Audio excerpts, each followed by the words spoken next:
Daiane e eu vou apresentar o trabalho intitulado Abordagem de Multiômica para a Identificação de Biomarcadores na Menopausa, integrando genômica, transcriptômica e metabolômica, o qual eu sou orientado pela professora doutora Renata Guerra. O climatério é a transição entre o período reprodutivo para o não reprodutivo da mulher e ocorre dos 40 aos 65 anos de idade. Ele é influenciado por fatores hormonais, genéticos, ambientais, socioculturais e étnicos. E o critério STAL mais 10 é o critério padrão ouro para caracterizar os estágios de envelhecimento reprodutivo, em reprodutivo tardio, transição da menopausa e pós-menopausa. Durante o climatério, a mulher ela pode apresentar alguns sintomas como fogachos, incontinência urinária, disfunção sexual, desordens emocionais e psicológicas e atualmente existem algumas abordagens terapêuticas mais comuns, como o uso de terapia hormonal, não hormonal e a terapia como, por exemplo, a acupuntura e o uso de probióticos, cujo alvo é o microbioma intestinal dessa mulher. Mas o que é o microbioma e a microbiota intestinal? É um conjunto de micro-organismos que habitam o intestino, principalmente em maior número as bactérias, que são responsáveis pela produção de vitaminas, proteção contra enteropatógenos, funções metabólicas. Essa microbiota ela pode ser influenciada pela idade, genética, dieta, medicamento, estilo de vida e também pelas alterações hormonais advindas do climatério e as condições de pós-menopausa. Quando ocorre um desequilíbrio das comunidades bacterianas intestinais, isso é chamado de desbiose intestinal. Alguns estudos indicam que mulheres em pós-menopausa elas apresentam uma redução da diversidade microbiana intestinal. Alterações nessas comunidades bacterianas estão sendo correlacionadas com doenças como obesidade, diabetes, alguns tipos de câncer e condições como Alzheimer, Parkinson e autismo. Bom, atualmente os estudos eles descrevem que existe um eixo também denominado intestino, microbiota, cérebro, o qual a microbiota faz essa comunicação e influencia em condições de transtorno depressivo e ansiedade. Dito isso, a microbiota é um alvo interessante tanto para estudos, diagnóstico e prognóstico dessas condições. O objetivo geral do trabalho é investigar o impacto da modulação da microbiota intestinal na melhoria da qualidade de vida de mulheres no climatério, desenvolvendo abordagens biotecnológicas baseadas em probióticos para mitigar os sintomas e promover a saúde feminina.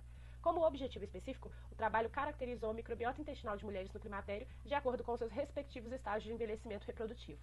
Para alcançar esse objetivo, 82 mulheres, na cidade de Ouro Preto, com idades entre 40 e 65 anos, participaram desse estudo e foram caracterizadas como grupo histerectomizada, reprodutivo tardio, transição da menopausa e pós-menopausa. As mulheres assinaram o termo de consentimento, responderam à ficha clínica do climatério, à entrevista e forneceram amostras fecais para que fossem utilizadas na extração de DNA fecal. Bom, como critério de exclusão, participantes com neoplasia maligna e tromboembolismos não fizeram parte do estudo. Lembrando que esse estudo foi aprovado pelo Comitê de Ética e Pesquisa da UFOP. Para alcançar ainda os resultados, as fezes obtidas das amostras dos pacientes foram utilizadas para a extração de DNA com o protocolo específico. Esse DNA extraído, ele foi avaliado por espectrofotômetro e eletroforese e ele foi utilizado para realizar a metagenômica, ou seja, o sequenciamento do 16S-RNA, ou seja, um gene presente em bactérias. Após esse sequenciamento, os dados passaram por uma análise de bioinformática, onde foi possível fazer sua caracterização taxonômica e os seus índices de diversidade. Como primeiro resultado, nós temos o perfil sociodemográfico e de saúde desta coorte. A maior parte das mulheres, em torno de 80%, possuíam segundo grau ou ensino superior e entre 1 a 5 salários.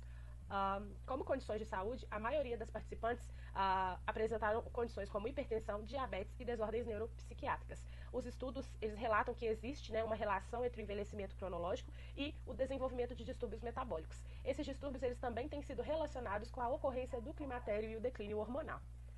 Bom, o DNA extraído ele foi avaliado conforme sua integridade e a figura 2 demonstra que foi obtido um DNA de qualidade íntegro, satisfatório após a execução do protocolo.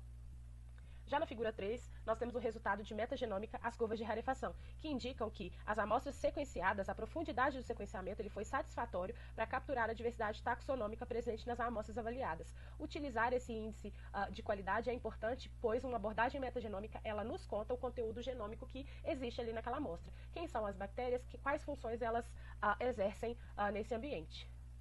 Para os índices de diversidade, foram avaliados aí os índices alfa e beta, cujo os índices Cal, Shannon e Simpson não apresentaram diferença estatística entre os grupos avaliados, e para a diversidade beta, os índices Bray-Curtis e Jacquard também não demonstraram diferença estatística significativa. Bom, o que foi possível observar em nosso estudo é que o estágio reprodutivo não afetou significativamente a diversidade bacteriana nas mulheres avaliadas, ou seja, essas mulheres apresentavam uma comunidade bacteriana mais equitativa e similar. O que os estudos vêm abordando é que em pós-menopausa, as mulheres elas tendem a apresentar uma microbiota com menor diversidade quando comparada em mulheres à pré-menopausa, o que não foi visto em nosso estudo, já que o próprio envelhecimento e o declínio hormonal durante o climatério, ele pode modificar essa diversidade. Como resultado número 5, nós conseguimos realizar a inferência taxonômica encontrada para os grupos deste estudo, avaliando os 10 gêneros mais abundantes. Nós não encontramos diferença significativa para os 10 gêneros mais abundantes quando comparado os 4 grupos. E foi realizada a análise teste Udman-Whitney. Bom, não houve diferenças significativas ao avaliar os 10 táxons mais abundantes. Isso foi uma surpresa, já que a característica que difere os grupos é um fator já modificante da microbiota. A microbiota intestinal nessa corte ela foi semelhante e isso sugere que essas mulheres apresentam o que tem sido chamado de microbiota resiliente, ou seja, a capacidade que essas bactérias têm de se adaptar frente a uma condição que é um fator estressante, que é um fator modificante, como, por exemplo, o declínio hormonal. Ou seja, a resiliência ela não é estática, mas ela é uma resposta dinâmica a essas condições ambientais relacionadas com a idade. Bom, o estudo ele possui perspectivas de avaliar o efeito de probióticos específicos na saúde metabólica e psicológica de mulheres no climatério, investigar a produção de metabólitos benéficos por essa microbiota, desenvolver um suplemento probiótico personalizado para mulheres no climatério. Como conclusão, nosso estudo ele possui uma corte de mulheres fidelizada e ele conseguiu caracterizar a microbiota intestinal e os organismos mais abundantes conforme o estágio de envelhecimento reprodutivo. A metodologia de extração de DNA fecal foi padronizada para utilização em metagenômica e também foi construído um pipeline de inferência taxonômica para essa microbiota. Gostaria de agradecer ao Programa de Pós-Graduação em Biotecnologia, à equipe do LBBM, gostaria de agradecer ao Laboratório Multiusuário de Bioinformática, à Rede Microbioma, gostaria de agradecer aí ao Programa AMBAR, IRIS, à Rede Microbioma, à professora Renata Guerra e às agências de fomento, CAPES, FAPEMIG e CNPq.